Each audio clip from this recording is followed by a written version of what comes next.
This is going to sound bad. Sophomore year was the year I made all my mistakes. And I'm still here.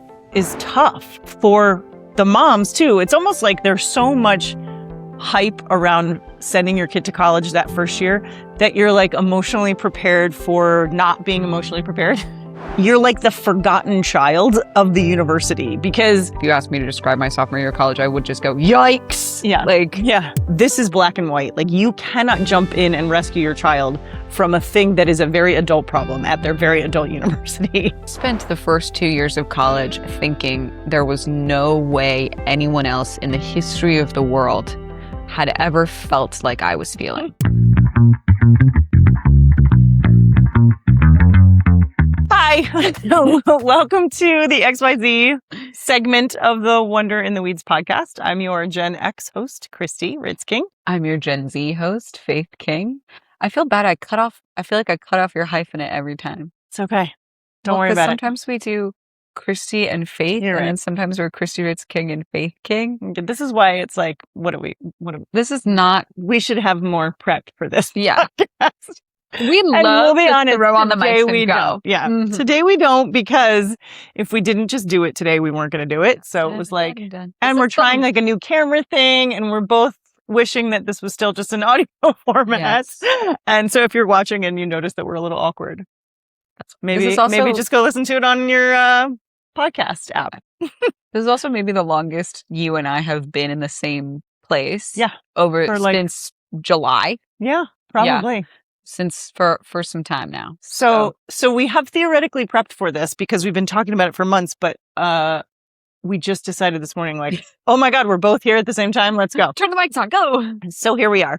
And we really, I kind of bullied her into it, decided that because I was all prepared to do a solo episode about college and what, as a parent, I wish I knew when I sent my kids to college.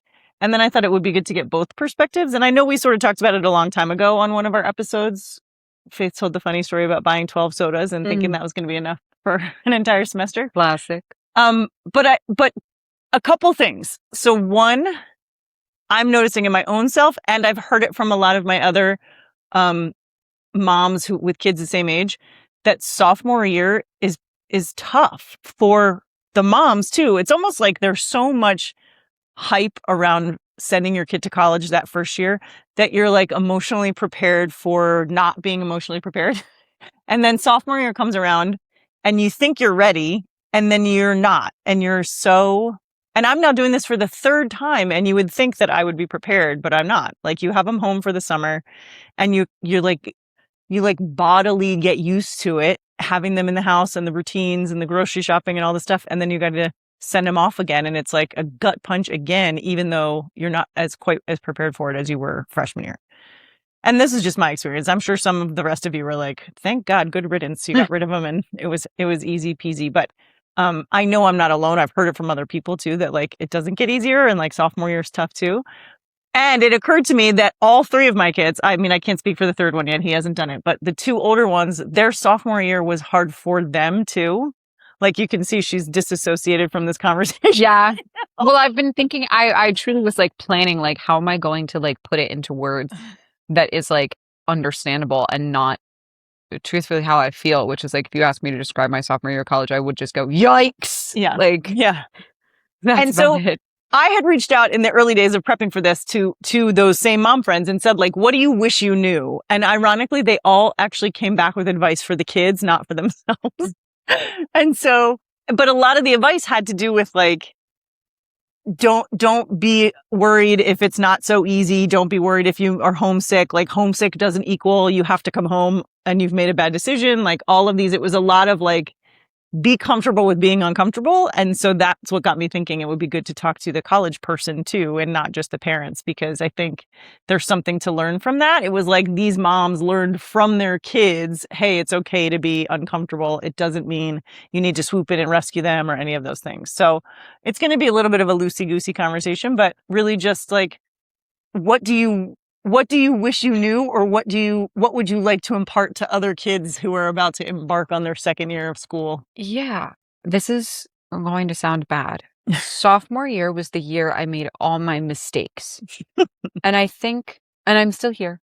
But I think your freshman year, through no fault of anyone, you are not necessarily encouraged to make mistakes, but you are given so much grace. I mean, I think I like asked you guys for money because I was I got a respiratory infection, like Mhm. truly, like had to get like horse pills from student health, like really the most sick I've ever been in my life. And you're forgiven for things like that. You know, my roommate forgave me for keeping her up at night. I Yeah. forgave my roommate when she came home a little too drunk one time. Like we you are expected to make like a fool of yourself basically your freshman year. You're new, you don't know anything, you don't know anyone. Oftentimes it's your first time in your life that you are living alone. Um and so you're given kind of like a little bit of a bubble. And then sophomore year, I felt anyway, I don't know if this was the case. I felt like I was expected to know a lot more than I did. And I knew nothing. Yeah. And so some of it was fun to learn. Like, you know, I learned how to go grocery shopping and when I liked to go grocery shopping. And, you know, I spent 2 weeks and $200 meal prepping food that I think I ended up eating it all, but I ended up not liking a lot of it. And I was like, okay, so I've learned this doesn't work for me. Like some of that you do have to make. And also just like, And also, there's some kids that never cook for themselves in 4 years, so Mhm. don't feel like that's something that you Yes. have to And I do. think that was the other thing is that like I put the expectation on myself that I was going to get to sophomore year. You know, I have a very early in the year birthday. So like a month Yeah. into my sophomore year, I was already 20. And so I was like, oh, okay, so you have to be an adult now. Like you have to figure it out. You have to know how things go. And that's entirely self-inflicted. Yeah, that did not come from us. I would like the record to show that was not But a I think parenting. it feels like it's maybe a little bit more common than I realized that like everybody, you know, I moved into my first apartment and I had these roommates that I liked, but we were all on opposite schedules and there was no like forced proximity that equaled the friendships of freshman year Dorm, yeah. was gone. Yeah, we didn't have a dorm. I wasn't really going to the dining hall.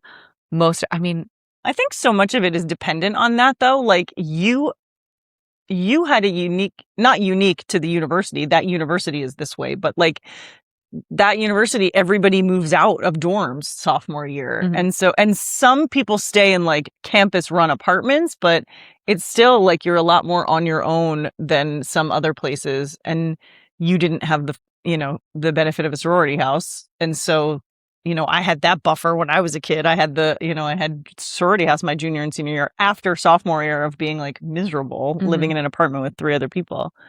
I think on the other end of it, and really it's not much different. This is one of those things where I think Gen X and Gen Z, it's actually a lot more the same than maybe Gen X remembers or than Gen Z is willing to admit. Like college experiences, for all the like fancy stuff that you guys had and there was a much more support for kids in college than there was when we were in college, but a lot of the experiences are kind of universal. And one of them is that this sophomore slump, kind of, that you're like the forgotten child of the university because, and it's the same. I don't know. It was the same in high school for me too. Like freshman year, everything's so new. You get this grace of like, yeah, everybody expects you're going to mess up. So they're looking out for you a little bit more. You have RAs in your dorm and you have like dorm parents and sometimes these universities now they have like freshman year advisors who basically like they take a class on how to be a human essentially freshman year. We didn't have that, but then you get to sophomore year and yeah, you're not new anymore, but also you're not an upperclassman. So you don't really have a lot of the same flexibility and freedoms of upperclassmen. And you really don't know anything. Like freshman year, you learned your dorm and your classes and your fraternity or sorority and your whatever, but like you didn't really learn how to live on campus or off campus or in the town or any of those things. And yet there's no scaffolding there to be like, hey, sophomores, we're still looking out for you. We're still trying to see how you're doing. Maybe you don't have a major yet and you're supposed to pick a major, or maybe you picked a major and you hate it and you don't really know what to do.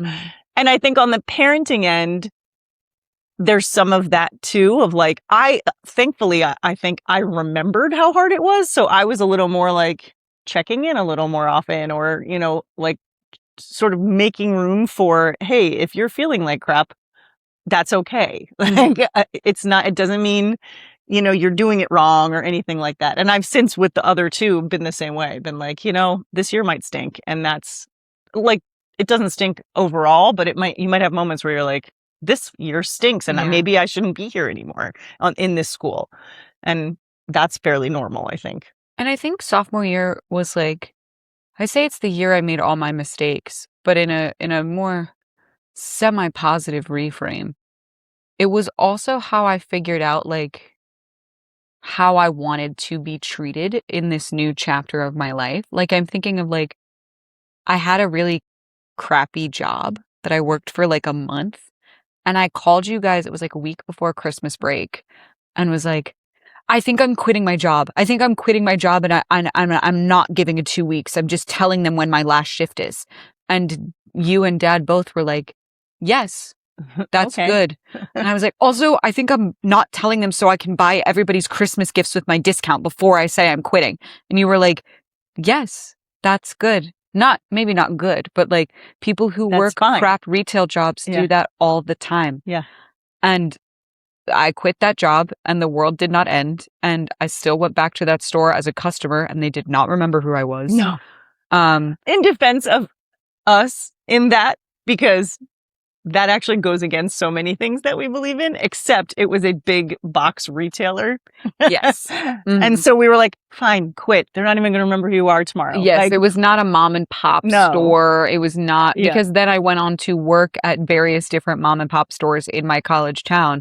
And literally the fact that I moved away is the only reason I'm wearing the shirt from one of my former jobs. Shout out Monkey Wrench Books. I'm wearing merch from that job. So and we would not, I'm actually wearing merch. You're wearing merch from my other job. Yeah. But I think it was again, I say, how do you want to be treated? Because I learned like, oh, I don't want to work a crap job. Yeah.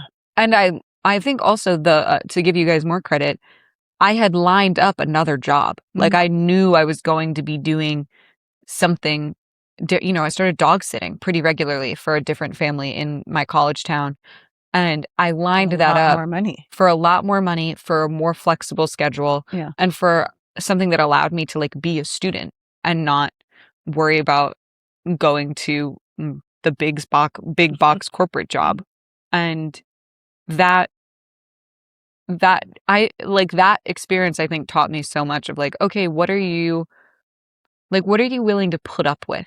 Which I think is an interesting lesson to learn ever. And I'm sure you're kind of constantly learning it. I feel like it's not something that goes away. You lose, but I get more confident.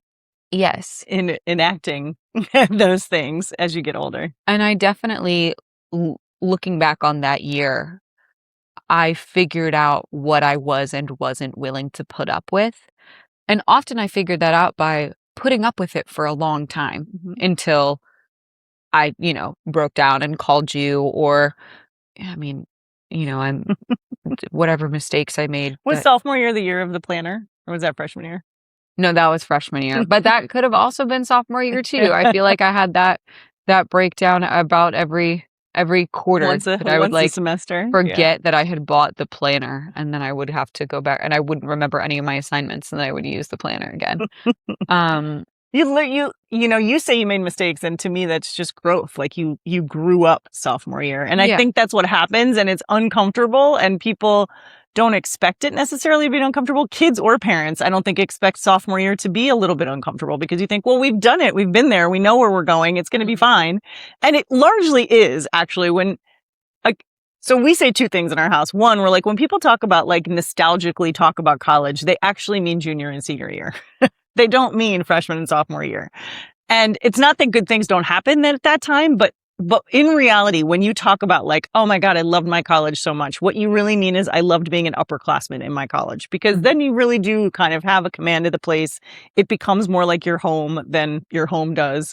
You really move into the place, which is so unfair, sort of globally speaking, because it all happens right about the time where they make you leave. Yeah. And so it stinks. Like there's no worse semester than last semester of senior year because you're just so acutely aware of how much you're going to miss the place. But, you know, the impetus for this episode was like, what do I want people to know? And from a parenting perspective, I just want you to know that like sometimes the growing pains last through sophomore year, and it doesn't mean you have to reevaluate every decision, and it doesn't mean anybody's doing anything wrong, and it doesn't mean they're not supported in any way. It's just part of the journey of it is sort of the growing pains that come with that sophomore sort of lost child, you know, year. And so to prep for that, it might include some conversations about how, hey, look, you know, this isn't necessarily going to be all like I don't think I had them with you, but I've had them with the other two. Like, hey, just be prepared that this might not be like the greatest year of your life. And that's okay. Like it's all going to come back around and you're going to have good days and bad days, just like anything. And don't ignore that sort of gut feeling that maybe I need to make a change, but also don't overemphasize thinking you need to sort of blow it all up and start over again. So like, I'm going to quit my job, but I'm not going to leave this university, or I'm going to change my major, but I'm not going to leave the university, or I'm going to get new roommates, but I'm not going to, you know, I think start to pay attention to what's really happening. And I keep pointing to my stomach. I don't know if you can see me, but I keep pointing to my gut because like keep paying attention to those feelings, but start to slow down and discern what they actually are trying to tell you about your situation and what you need to change, rather than like, I feel bad and so I'm leaving. Yeah, I think that's also what I would say to like students as well, is like I mean, I felt this way. I'm sure you're feeling the same way, that like you think you've done all the growing by the time you get to the end of freshman year, because freshman year, it is hard. There is, you know, no ifs, ands, or buts about it. It is hard. And so I think I was also as someone who had up until that point had a pretty good life and been a generally like positive kid, to have a lot of time where I was really quite sad and like lonesome was new for me. I had not felt that way. And I don't look, some of it was I needed to get on a medication. So like, but like you're going to think, at least I felt like I was like, there's something wrong with me. I'm supposed to have it figured out. I'm supposed to know. And in reality, like, yeah, growing up is uncomfortable no matter how old you are. Like when you're 5, growing up is uncomfortable because literally you get too big for the clothes you're wearing. Truly, one day you wake up and everything fits, and the next day your shoes are too small and you don't know how to express that. So you just start yelling hard. But at 20, growing up looks a lot like, oh, this person that I was really good friends with for 9 months last year, we suddenly don't get along. Yeah. Or, oh, I realized I actually can't wake up for 8:30 a.m. classes the way I thought I could. And so I am now getting a C, and I need to figure out what that looks like. How do I maintain? How do I either boost that grade, or how do I get that class struck from the record because I need a certain thing? Yeah. Or just. Yeah, academically, I think that's something too we never talk about. We never talk about academics, but there's a lot of you lose a lot of support. Mm-hmm. Yeah, but you were barely in any arts classes sophomore year. That's true. You know, you were taking science and history, and oh my god, and you don't have the same freshman scaffolding of like, there's 14 different study hours you can attend. They're still out there, but you have to look harder for them because they're not in your dorm lobby and like they used to be. You write and submit a 10-page paper for honors credit, and then you realize you never filled out the contract with the honors college to get the honors credit for that class. So you have to go to 8 different professors' offices and say, please, please, please, here is the completed paper. Here is the rubric I came up with. Can you please give me the credit for this paper I already wrote that my professor has already graded? And they do give you that credit, but you do spend the last week of classes, running through every different, not from personal experience. I've heard this is something that happens to people sometimes. Wait, but this is a perfect thing to talk about, because this is a perfect sort of XZ mom-daughter thing, because from seeing all the Facebook groups, parent groups, which, by the way, I'm off now, all of them, but I'm seeing people make fun of them now who are first sending their kids to college. And I'm like, oh my God, I remember these days. But I know from reading all those groups that there are moms out there who hear this story of, oh my God, I didn't fill out the paperwork for the honors college. And their instinct is to rescue this person from this thing. They want to call the honors college. They want the number of the professors. They want to get the paperwork. Or they're thinking, oh, I should have gotten the paperwork to begin with and filled it out for her, so she made sure she was in the honors college.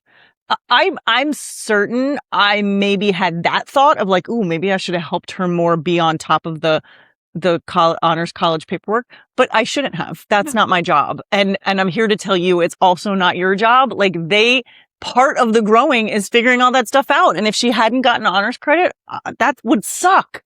But also, it would have been a lesson in like, make sure you check all the boxes before you go and do the things, because it doesn't look the same as it did last year. And it's on you to figure that out. Mm-hmm. And I see so many parents try to jump in and do something for them, or complain that they can't do something for them, or feel guilty that they didn't do something for them. And not a single one of those things is the right way to handle it. And I'm sorry to be so specific. I'm usually not so black and white, but like, this is black and white. Like, you cannot jump in and rescue your child from a thing that is a very adult problem at their very adult university. Well, let's also talk about, this is a good jumping off point to the big thing about my sophomore year, which was my sophomore year apartment. Which, no shade to my sophomore year apartment, but it was not a good place to live. Wait, hold on, because let's get to that, but I want your perspective on the honors college thing.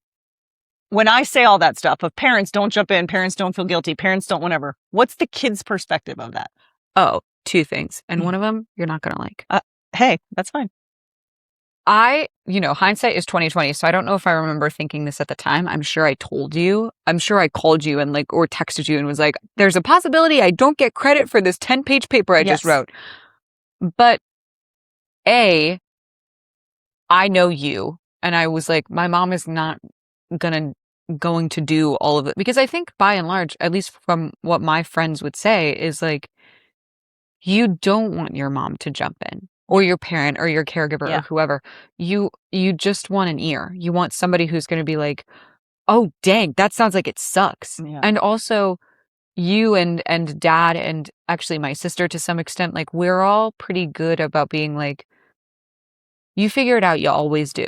Like, that was like a big refrain, I think, throughout most of my collegiate years. And still now is like, I'd come to you and I'd be like, everything's falling apart and I don't think these things. And you would sometimes walk me through and say like, okay, like, what do you need for this? But often sometimes you would say, well, I know you're going to figure it out. Yeah. You always do. You figure it out. And you because and every child is different. Every child parent relationship is different. So you knew where the line was between telling me, I trust that you're going to figure it out, and saying, okay, now I am going to step in. Because, or have you tried this? I don't think I ever stepped in. No, have you tried this? But I would be like, did you call this person? Have you tried this? Like, don't give up yet. Did you go to I think, that's the more, and I think that's something that like professors actually do want you to talk to them. Yes. And that's maybe they do not want your moms to call. No, that's maybe the reframe that like parents can think of, is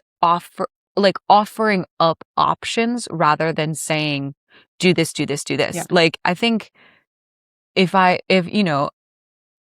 sure there were moments, I can't think of any right now, where you probably wanted to say, do this. And instead you said, have you tried this thing? Yeah.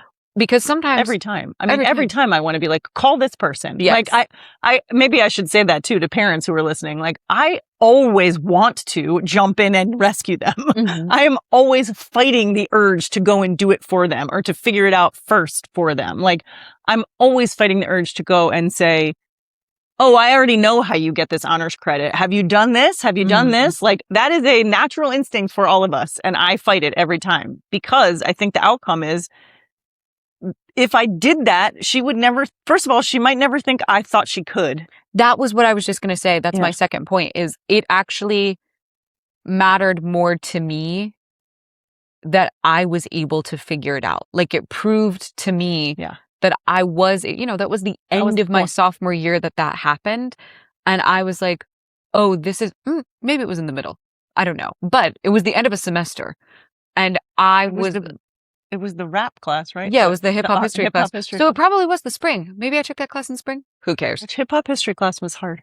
My hip-hop history class was hard. She wrote a lot. Don't think it was easy. No, it was some of the hardest. The hardest I might have worked at that entire school. The coolest. Yes. Also, but shout out Professor Amy Alvarez if you're listening. But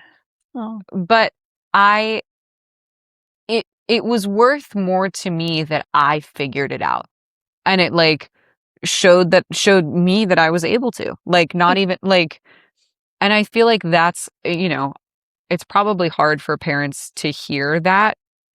But that's, I think, the important part from a children's perspective of like, you are going to, I mean, it's probably the same when I was 2 and like pulling myself up on the bookshelves of like, I think of this one time, this is awful. And I don't know if you know this story. When we were like 6, 4, and 2, Dad took us to the park. It was right after we moved. And I kicked my little brother when I was on a swing. And it was because I had stopped the swing 5 times and said, if you keep running in front, I'm going to kick you. You're going to get kicked. And he ran in front and I kicked him. And I still, truthfully, feel bad about that. He's taller than me and bigger than me now. And I still picture him sometimes being 2 and kicking him on the swing. That's why he's so ragey. You know what? There's an argument to be made. But sometimes, more often than not, natural consequences are not a bad thing. No. Particularly because I learned the next semester when I needed honors credit, it was that same professor, so it helped. Thank goodness. But I presented her with a completed honors contract before I even asked her if she'd be willing to let me do it. Yeah. And she teased me for it, rightfully so. But yeah, if you had come in and said like, or either if you had come in and tried to do it for me, or if you had come in and told me exactly how it was supposed to go, you probably wouldn't have done it. I wouldn't have. Well, certainly I probably would have done it, but I would have felt like crap. Yeah. I would have been like, I can't believe my mom has to come and tell me how to do it. I'm 20 years old. I should be able to figure this out by myself. And I messed it up. And then my mom has to come and save me. Like, that's what it would have. It still would have gotten done. I would have gotten the credit. Yeah. But it probably would have been a strain on our relationship. And it might have in the future made me not want to tell you things. Yes, it would have done all of those things. I'm here to tell you. It would have done all of those things. I'm laughing because I'm thinking of like the one time, and this goes into what I was going to say about like, you have to know your kids and know where that line is between like rescuing and giving them options and not saying anything. And I'm thinking of when you first signed up for that class, so I was like, as a white girl, you can't say anything, right? You just have to sit in the back and be quiet. Yeah. But that was like I definitely was like, oh, I'm going to tell you what I think about this. Like, I'm not going to let you make this mistake. And I did sit in the back. Yes. In defense, she was like, of course. Like, I know I'm not going to say anything in that. Sat my white self down and listened. Exactly. Anyway, it was funny. Also, I was a little shocked at a school like that they had a hip hop history class, but. Well, they cut it. So. Yeah. Well, she left too. Yes. The professor left, but it was pretty amazing. Both of my kids got to take it. I'm so thrilled that it didn't get cut. Yeah, I made my sister take it. I was like, you need to register immediately. Yeah. Also keep your mouth shut in the back of the Yes, also sit in the back. Also, white girl, sit in the back of the class, say nothing. But yeah, I definitely feel like in that instance, you gave me what I needed, which was an ear. Sometimes you just gotta complain. I had a friend recently who I was talking about the little 5-year-old I nanny for. And they went, oh, she's like me. She'll get it done, but she's got to complain the entire time. And I was like, yeah, sometimes you do just need to call your mom and say like, and now we have a different relationship where I'll call you and I'm like, I don't want you to help me. I'm just frustrated with a thing and I need to talk to somebody about how frustrating this thing is. And you're like, great, solid. That does sound frustrating. And I am sorry. I'm sorry. That stinks. And sometimes you are like, because I don't think you can help it. sometimes Well, like, sometimes well, have I'll you ask, tried? do you want a suggestion? Can I Mhm. make a suggestion? Yes. Like, and I tell parents to do that all the time, especially with their adult children who like you are carrying their emotional weight. I'm like, you have to ask them, do you need me to help you solve this, or are you just venting? Because I need to know whether I can let this go Yes. or whether I have to carry this around with Mhm. me. Like, when they get to this age, they're old enough to hear that from you. Like, you're human. You don't need to be carrying around or fixing or not letting them in on the fact that you are human and you feel the same things they do. I had a conversation with my middle one the other day about being afraid for her. And she was like, you're still worried about me? And her dad, actually, I didn't even get to answer at first. Her dad goes, all the time. We're worried all the time about you and your safety. So like, it doesn't go away, and I'm fine letting her know that. Actually, she said something kind of cute about like, it's nice to know someone's still worried about me. And I was Mhm. like, well, if you ever think that someone isn't, rest assured, we're worried about you all the time. And and the flip side, and this goes back to also knowing your kids, I think I spent a lot of my sophomore year thinking, God, I just don't want my parents to have to worry about me. And like, I think for kids, it's good to know that like, hey, they're gonna. Right. Like, just not to be, this is gonna sound awful, just give that up. Like, they are going to worry about you. And also, like, now, I mean, you're not. And they shouldn't make it your problem. Yes. So yeah, give it up and know that you can't really, well, that's not true. There are things you can do to make them worry less about you, Mhm. but it's really not your job to not live in order to keep your parents from worrying about you. Yes. Like, or to not tell them things. Like, yeah. I definitely had moments where I was like, oh, well, I don't like, I'll tell my mom after I've solved this, which I think is like a common Yeah. thing. And sometimes that works for people is like, and I think I've done it a handful of times where I called you, you know, this was my junior year, but I had like an instance with my car where I couldn't get a hold of either of you. And I called you and I was like, when I did get a hold of you, I was like, so I'm at the mechanic. I called this mechanic and they said they could see me in an hour. So I'm here and I brought the car in and it was doing this and this and this and this and this. And I'll let you know what happens after I see this, the bill and like what they've decided to do. And you were like, okay, great, cool. Call me afterwards. Yeah. And to give the parenting perspective of that, my initial reaction was like, oh my God, I can't believe I wasn't around to answer the phone when this like tragedy happened. I put that in air quotes for those of you listening. It wasn't a tragedy, but it, you know, technically it could qualify as an emergency. She had car trouble and I was away from her when she had car trouble. So my initial instinct is like, oh my God, I can't believe I wasn't there. I feel so guilty about that. And then I had to like, well, no, she did the right thing. And isn't this good for her that she got to do the right thing? So let me not step in and like what is it called? Armchair quarterback it, like backseat drive this problem. The problem's already, she's done what she's done. Let me do it. And then also like on that same whatever breath, she used to call me sometimes when she was walking to her car at night in a parking lot at that apartment, actually, that bad apartment. And actually the apartment was fine, but it was kind of in the middle of nowhere. And so the parking lot like butted up to some shady neighborhood. Pirate step. And so she would call me and I would have to answer the phone, like be available. Like if my phone rings at a weird hour, I'm picking it up because like why else are they calling me? Yeah. Also, I think I only started doing that after someone did literally chase me into my own apartment. Yeah. Mm-hmm. Yeah. I think you called me while that was happening. You were like, there's a man following I put me. you on the phone because a guy was yelling at me in the parking lot. And I was like, okay. And then I have to like regulate my own shit because I mean, talk about you want to just get in your car and go get them and be like, you're not returning to that university. Like, I mean, the amount of times I have to regulate my own nervous system when I get an email from my youngest college about some horrific crime that's occurred right near campus because it's a city college. Like every time I'm like, oh, I want to go get him and bring him home and never let him leave his room. And then I have to like not contact him. Sometimes I'll contact him and be like, is this actually happening? How close is this to you? And he's always like, it's across campus or it's off campus, but it's close enough that they have to tell me. Like they understand me well enough now to know that like they do have to give me some information, that I'm not going to wildly overreact, but I am going to react sometimes. But that comes from a long line of me like not reacting until they trusted that it wasn't them I was concerned about. It was the world I was concerned about. And so, you know, she always jokes with me, like, we didn't even really know you had anxiety until we were older. And I was like, yeah, that was by design. Like, it's not like it just came on later in life. Would think, I mean, I mean, so clearly at like 17, because that was when my own, Yeah. what I Well, thought was COVID. like, yeah, COVID, Mm. what I thought was like pretty latent anxiety, it spiked during the pandemic, and I've since had to like manage it as an adult. Um, but I remember having a conversation with you where I was like, I just feel like I'm so worried all the time, and you were like, I'm worried every day. I was like, All the what do you mean? And you were like, I have practices that mean I don't get my worried all over everyone. You were like, I meditate, I journal, you listed these like, it was not to co-op, it was literally like a 12-step thing that you do. And I was like, not the whoa, 12 steps. not but the yeah. 12 steps, but I was like, this is crazy. Wait, when are you getting this done? And you were like, before you guys wake up for school, Yeah. while you guys are at school, sometimes in the evening before I go to bed. That Depends on what I need at any yeah, given time. I was like, whoa, my mom's a whole human. That's crazy. She's a whole human with near debilitating anxiety. Yes. And it's funny because you do think, we've talked about this before on the podcast, but like you are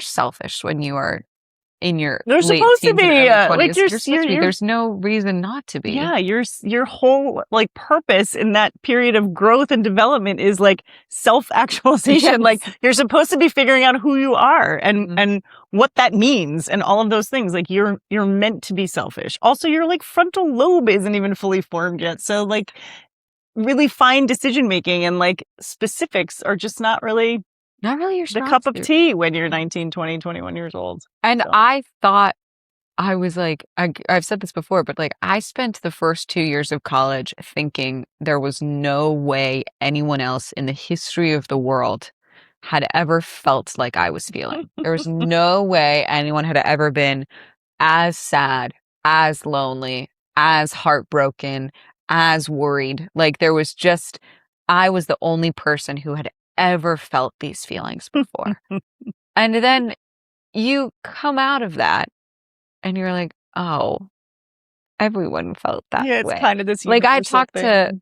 I talk to my friends now and I'm like, sophomore year bad for it. And they were like, oh yeah, it was terrible. I think that's why we're kind of doing this is because we realize this is sort of a universal thing. And for those of you about to go embark on your sophomore year, it's not like one solid miserable experience. No, there was so it's just that much it's not good. as like amazing as everybody talks about college being. And there's just some parts of it that stink. And if you're not prepared for that, if you think that that means you're doing it wrong, that's when you can get yourself into trouble. So I don't want everybody like packing up for their sophomore year to think like, oh my God, what am I doing? This is going to be an awful year. It's not. No. It's great. There's a lot of great moments, And it's also when, like, again, going back to what I said at the top, like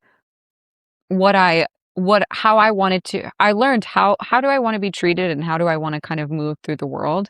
And I learned that some of that I learned through like trial by fire. Like I was kind of treated not great. And I was like, yikes, don't want to go through that again.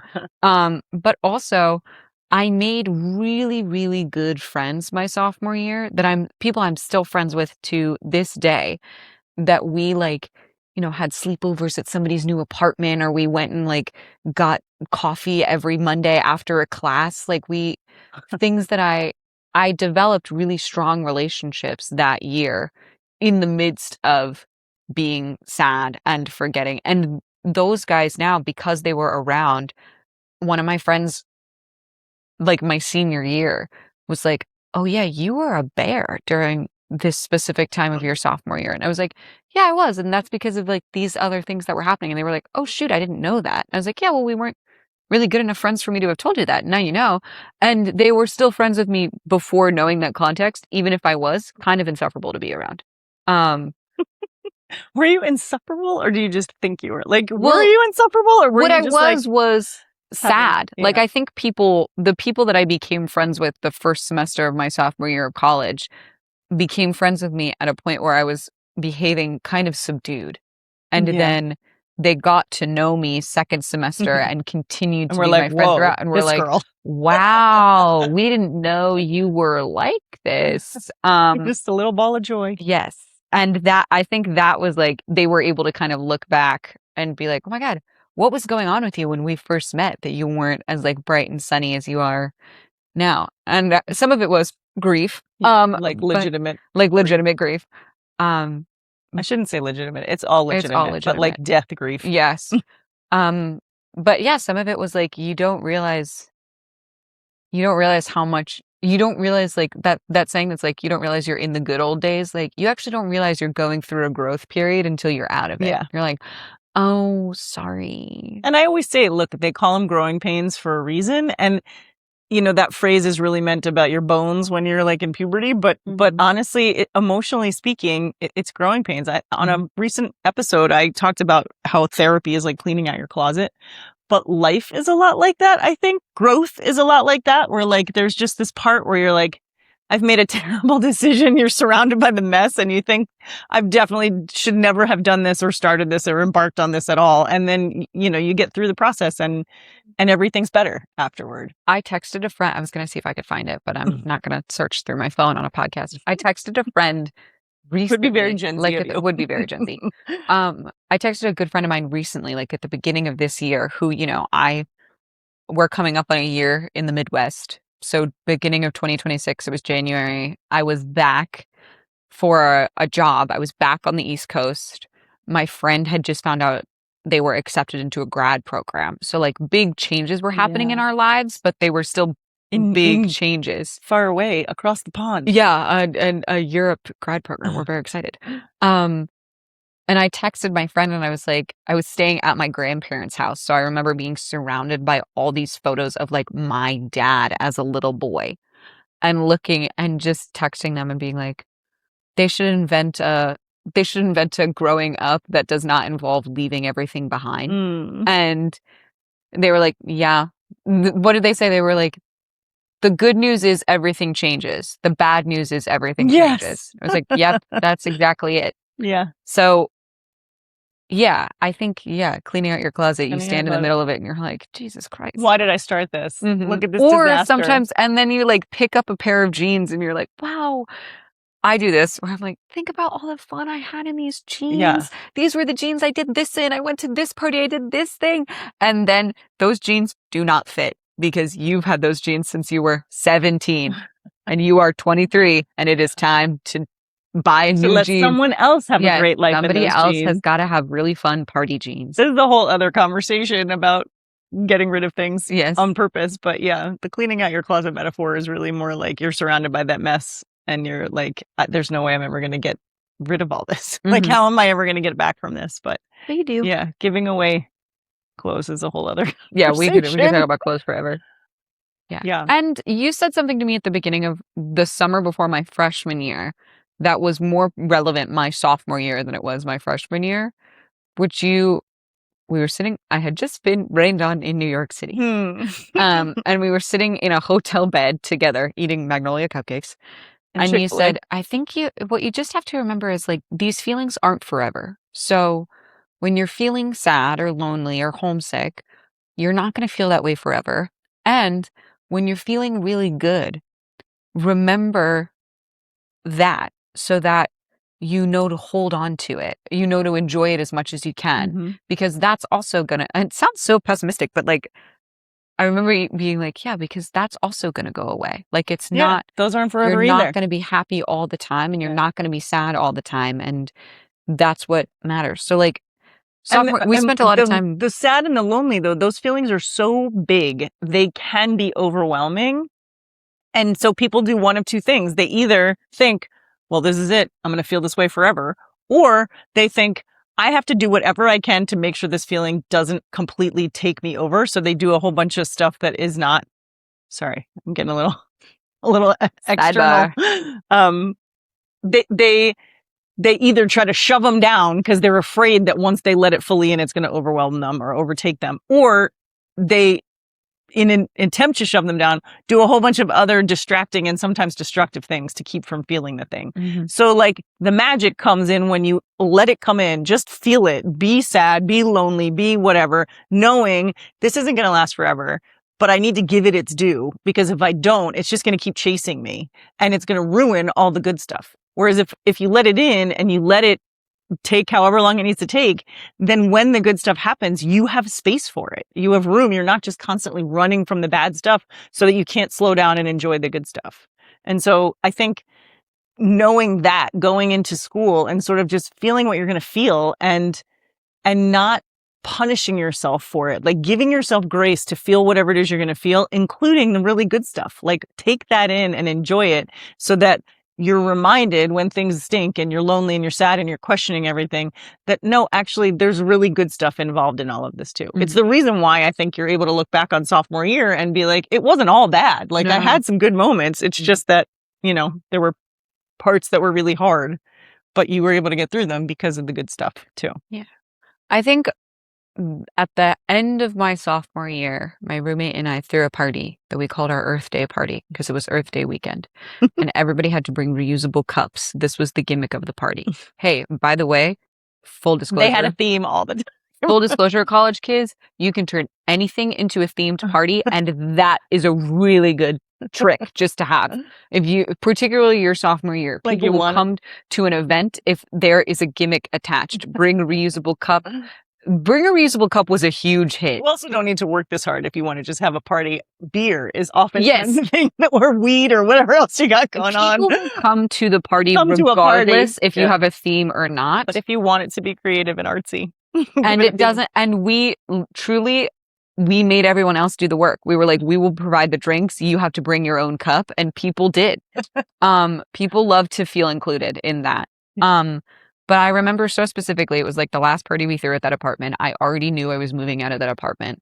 And at that party, one of my friends looked at me and was like, how are you? I was like flitting around through, as you do when you host. I was like moving through conversations. And somebody looked at me and was like, hey, how are you doing? I feel like you've been buzzing the whole night.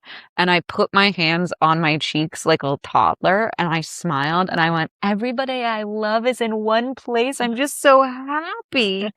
And I don't think I felt that for half of sophomore year, but I remember feeling that was maybe one of the truest things I had ever said in that moment was I was like, I am so happy that everyone is here, that everyone I know is in my house, that I have this house that I can bring people to. And sometimes, yes, there are ants in it, but I wasn't really thinking about the ants. And weird dudes in the parking lot. And weird dudes in the parking lot. So yeah, there are going to be lows and there are going to be highs. And knowing that there are going to be highs doesn't mean the lows don't suck. And also knowing there are going to be lows doesn't mean that the highs aren't great. Yeah. Good. Yeah. And in case you're wondering why we never went back to the apartment story, it basically is just the natural consequences thing. We didn't step in. We offered our advice or we offered our opinion and she did what she was going to do and we were right. Well, what I will say, just and to she survived it anyway. Yes. Yeah. My one big thing about that is you did not for the entirety of that year. Oh, yes. And actually through probably my first semester of my junior year, you never said, I told you so. No, I don't think we ever said we told you so. We just were like, this is why we did what we, this is why we said what we said. Yes. You definitely came brought to up us with the yeah, it was not a great location. Mm-hmm. Like, you brought up when I moved, when I was talking about how much I loved my junior and senior year apartment. Yeah. You were like, see, isn't it nice to like be more central and I was like, yeah, you guys were probably right about the location of my last apartment. So I think that's the other thing is you can offer all the advice you want. And this is true.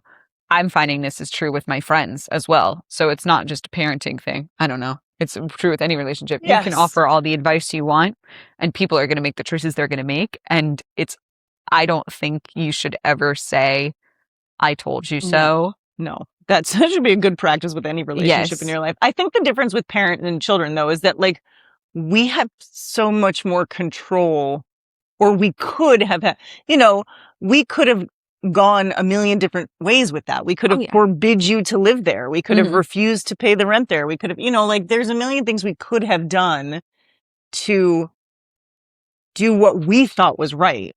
And your dad and I made the decision not to do that. Yeah. And that's, I think, what I'm trying to tell parents is like, you got to know your own. And I hate to always come back to this, but it's good. I have these 4 sort of parenting principles, and this is one of them. Like, you have to know your own stuff, your own triggers, and you have to know what the relationship is between the two of you. And you have to know what your expectations for that relationship are. Like, I didn't want I didn't want her to live in that apartment. I knew it was too far away. I knew she was going to feel lonely. I knew she was going to feel disconnected. This is the most extroverted human being you'll probably ever meet in your life, except for maybe her dad. And she was going to live in a place that was far away from everything. So far away. With roommates who were equally busy as her, so weren't even around as much as she expected them to be. And so I knew it was the wrong decision. And I was not going to say, you can't do it because I won't pay the rent, which was really the only leverage I had, was to say like, no, I'm not allowing you to do it, which look, I'm the parent. I was paying the rent. I could have done that, but that wouldn't have accomplished what I wanted, which was for her to start to understand herself better. Like I could see this train wreck happening, but I also knew it wasn't detrimental. Like she wasn't going to be, you know, it wasn't detrimental. If it might have been, I kind of kept my eye out for it all year to be like, do we need to move you? Because are you too far away? But she never made the connection that that's what the part of the problem was, which was fine. But like her dad and I had to decide not to get in the way of this bad decision, because we very easily could have, and no one would have thought twice about it. You know, we could have said, no, you're not allowed to live there. I mean, my mom forbade me from going to certain colleges because they were too far away from her. And I kind of was resentful of her for that, but maybe it was the right decision, but also I was resentful of her for that. So I made a decision early on, like, I'm not going to try to control my kids, even if I think they're making the wrong decision. And I'm going to be really open about the fact that I think it's the wrong decision, because I just want her to have that information in her head. Because, and this is why I didn't do no, that's a dumb apartment. I was like, here is the problem. Yes. It is far away from everything. It's going to take an effort for you to get around places, blah, blah, blah, all the reasons. And then I was like, but you got to do what you got to do. And that was the beginning of, if you listen to our last XYZ segment, of me learning, okay, just because my parents disagree with it doesn't mean it's the wrong choice. Right. And now, look, that was the wrong call. I mean, but maybe it wasn't. You know, like you had a great year. You loved that roommate so much. You're still best friends. Her. Like you haven't lived together since. So like maybe it was the right. I also joke that, again, sophomore year, the year of mistakes. I do also joke now. I'm like, everybody needs to live in a bad apartment. You just learn what's important. By the way, the apartment was beautiful. The apartment was really nice. It was just in a bad location, and it was a basement unit, so we had bugs. Yeah. And it butted up against, it was a not great area. So, you know, some stuff happened. There was like a dog that would routinely get loose. That's a whole other thing. He was cute though. But that was a good dog. Yes. I did almost come home with a dog. But like everybody needs to live in a bad apartment, just like everybody needs to go through sophomore year, because you need to learn that you're going to survive You're going to survive it. And you need to learn, what do I want? Yeah. Like sometimes you don't know what you want until you're standing in the middle of what you absolutely do not want. That apartment seemed like exactly the right call from November of my freshman year. Yeah. And then I got to November of my sophomore year, a whole other can of worms. But I got to November of my sophomore year and was like, I have made a huge mistake. And when I moved my junior year, I moved to an apartment on the top floor of a building with a bunch of windows. And sometimes... Which was a dump. No, I love that I know. place. But I'm just trying to paint a picture here of like, it doesn't even matter. Our dryer had such a rosy glow for this place. And we were like, I mean, it wasn't a dump. It was nice. It was not nearly as nice as your first one. No, it was an older building. Yes, yeah. You have great landlord, great location, like all the things that you don't think about when you're 19 and a freshman in a dorm. Yeah. She had to learn the hard way what was important for the next year. And that wouldn't have happened if we had made all those decisions for her. Yeah. A landlord. And she survived. It wasn't like she was again, that apartment was nice. It was nice. Yes. And affordable. Yes. And I had a parking space and all of the things. Yes. Yeah. I think the other thing too is like, we're talking about probably what amount, I mean, I definitely, the feelings stretched for longer, but like the quote unquote incidents, the quote unquote mistakes, I'm talking about maybe 5 to 7 big things that happened over the course of 9 months. I feel like if you make one big mistake a month your sophomore year of college, you're doing pretty all right. So I can't name any of them except the apartment. So the fact that you think there were 5 to 7 big, and again, I'm putting those in air quotes if you're not watching. Yeah. speaks to the fact that yes, when you're 20, it all feels big. all feels big. It all feels big. But in reality, like for the rest of your life, did any of them have any effect? No. Yeah. Mm-hmm. If anything, it just was like you learn from them. Yeah. But it wasn't anything that like derailed anything. No. It was something that, again, it was like something that made me sad for probably 2 weeks. Yeah. Which 2 weeks is and feels like a lot of time. But looking back on it, I'm like, wow, it really was like from September 19th to September 27th, I was so sad. Yeah. And then something happened and I did not feel as sad. Yeah. So. Yeah. And from September 19th to September 27th, like your aunt died. Yeah. Also the grief. So that might explain it. Yes. Yeah. So to kind of put a pin in all of this, to wrap it up a little bit, I was so curious how you're going to wrap this up. Because I think it comes back to like, what do you want people to know? And what I want parents to know is that they're still not grown up yet, but also you need to let them grow up. So when they call you crying because they're not going to get credit for their honors class, you can't fix that for them, but you can acknowledge like, this stinks. I'm sorry this happened. It's not like you don't shame them for it. Don't make them feel bad that they didn't know it. And don't you feel shame or guilt over not knowing it. Acknowledge it, experience the big feeling, let them know things are going to go on, check in a little bit later to see if things have wrapped up, maybe offer some suggestions, but like you don't need to jump in and fix it. And it's good for them to have some of these moments. And it also doesn't mean that the whole thing is a wash. Like there's good, there's bad. Be prepared for that. Everything they're feeling is huge. Just remember that, and honor that, but also don't let it overwhelm you as the parent either, which is the challenge, is not letting their big feelings take over your feelings and understanding like some of this is just necessary to move on to the next phase. So, and what I want kids to know, peers, not that much older, is don't let allow for your feelings to all be felt, and don't let your feelings make the decisions. Like, because I definitely wanted to have moments where I was like, well, I'm done being sad. I don't want to be sad anymore. I'm done. And sometimes that works. Sometimes you do get to decide like, okay, you know what? I told that boy I liked him. He doesn't like me. It has been 72 hours. I don't want to be sad about this anymore. Great, good, smart. And don't decide like, oh, it's been a week since my aunt died. I don't want to be sad about my aunt dying anymore. I don't really know if it works that way. My aunt's been dead for 4 years. I'm still sad about it. Yeah. And you will learn what are the emotions that you can have a little bit more control over, and what are the emotions that demand to be felt. And don't make life decisions during the emotions that are demanding to be felt.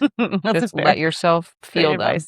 And then afterwards you can say, okay, at some point I'm going to have to get up and go to class.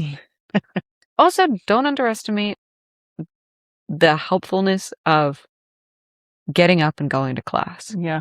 There are so many people in the world whose goal for the morning is get out of the house and get to work on time, and whose goal for the evening is feed themselves and go to bed.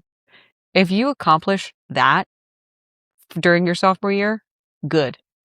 Like, one of my most favorite people in the whole wide world, when we were talking about college, once said to me, and he worked with college kids as well, and he said to me, I don't understand sometimes when people talk about college being so hard. I just went to class and I wrote like a bitch. Yes. and I was successful. And I think of that all the time. Like, don't underestimate the power of going to class. Yes. It really can change everything. Like, just get up and go to class for so many different reasons. That's a great way to end. Just get up and go to class. Get up and go to class. And maybe write like a bitch, or get somebody to help you figure out how to do that. Yeah. Anyway. Went to class and I wrote like a bitch. God, that's truly yes. It feels like we should end with the Terrence Williams quote. If all else fails, just get up and go to class. All right. That's all we got for college. For whatever it's worth, that's our advice for sophomore year. empty nesters and those experiencing it. Students. Yeah. Wonder. What wonder this week? I don't know. I keep riding the wonder train of college basketball. So I'm just gonna I'm sorry, professional women's basketball. I have wonder. I recently performed in, and so I got to see a bunch of shows with Minnesota Fringe. For those of you who don't know, which is probably most of you, Everyone. Fringe Festival, they happen all over the world, but they are a festival of new theater that's happening in a specific area. So like Minnesota Fringe this year was full of everything. There were new plays, new musicals, one-person comedy, stand-up comedy shows, improv shows, long-form improv, short-form improv. I keep explaining it like Sundance for theater. I said that to you. Oh, okay. But yes, that's right. Yeah, it is like Sundance for theater. The goal is like you present it to enough people, maybe it gets picked up, maybe something gets developed further. I'm a super huge theater nerd. I don't know if that comes across on this podcast at all. Been keeping that pretty close to the vest. But I really love watching new works and like getting to see. I saw a lot of really, really good stuff. I saw some stuff that, while good, was not to my taste. So diplomatic of you. But you get to, well, that's just how you learn. And I also got to speak to all of these other artists who were just as excited as I was about this thing. And yeah, I think it's definitely, it's called Fringe because it's like on the fringes of normal. Yeah, normal. There's weird stuff going on. But I think the overwhelming sense that I got was like, it was just full of so much heart, and everyone wanted to put on the best show they could, whether they were doing a full musical version of the book Watership Down or a 2-person improv comedy show about being a character actor. And it was just great. I just had such a good time. I can't wait for next summer when I hopefully get to do it all again. Well, there you go. That's fun. Yeah. I don't have anything that wonderful. And reading, watching, listening to women. My son said, I think I said this on another episode of my son a while ago. We were talking about what are you reading, watching, listening to, and he's like, we said, what are you listening to these days? And he said, women. I'm also watching the WNBA. Shout out. Let's go Lynx. So fun. What am I watching? Oh, I just went with my brother and saw the movie The Color of Money. Her dad and I were like, wait, like Tom Cruise? Tom Cruise and Paul Newman? From when I was 7 or whatever. No, it wasn't that, but still. But still, I was young. 1980s. Yeah. That movie holds up. Pretty good. They say. Yeah. Pretty good. I mean, Paul Newman, you can't really. He's so cool. He's wearing sunglasses better than anyone's ever worn sunglasses in their lives. Which is a shame, because isn't he the one with like the super blue eyes? Yes, but he puts the sunglasses on about halfway through the movie. For like the final third, he's got sunglasses on, and you're like, oh, cool. Yeah, and I'm still listening to Olivia Rodrigo and Audrey Hobart, Audrey Hobart's album last year, Who's the Clown, came out last summer. And I was obsessed with it last summer. And then this summer, my sister texted me and was like, can't stop listening to Audrey Hobart's Who's the Clown. Faith King is right times 1,000 yet again. I was like, yes, my stock, it continues to go up. So Audrey Hobart's Who's the Clown, I would give it a listen. Fantastic. I don't really have anything. Oh, I just watched a really cute show. If you're like a 90s teen drama, 90s, early 2000s teen drama gal, like if you watched the CW, Gen X, us. First it was a WB, then it was a CW. If you watch those shows, you'll like the show Sterling Point on, I think it's an Amazon show. Mm-hmm. It is it's a classic mountain, lake town, townies and rich kids, high school. It's fantastic. Oh, you got to shout out. Oh, and also the movie, it's a new movie on Netflix that my mom watched and she cried. It's called Don't Say Good Luck. Yeah. It's Adam Sandler produced. Adam Sandler produced it, but it's written by all women, directed by a woman, starring his daughter. Which I love. I'm like, she's really good. Yeah, she's very good, which is helpful that she's really good because he just keeps making things that she can be in, and I think it's awesome. Yes. Yeah. Yeah, it's great. It's great. It's another great like teen drama, coming of age drama, but also a really beautiful mom-daughter storyline. And also they're doing the musical Waitress in the movie, so forget it. You're gonna cry during that song anyway. Mhm. But yeah, it's really good. It's cathartic. If you need like a good cry, go watch it. It's awesome. Okay, that's all we got. Until next time, keep looking for the wonder in the weeds. Take care of yourselves.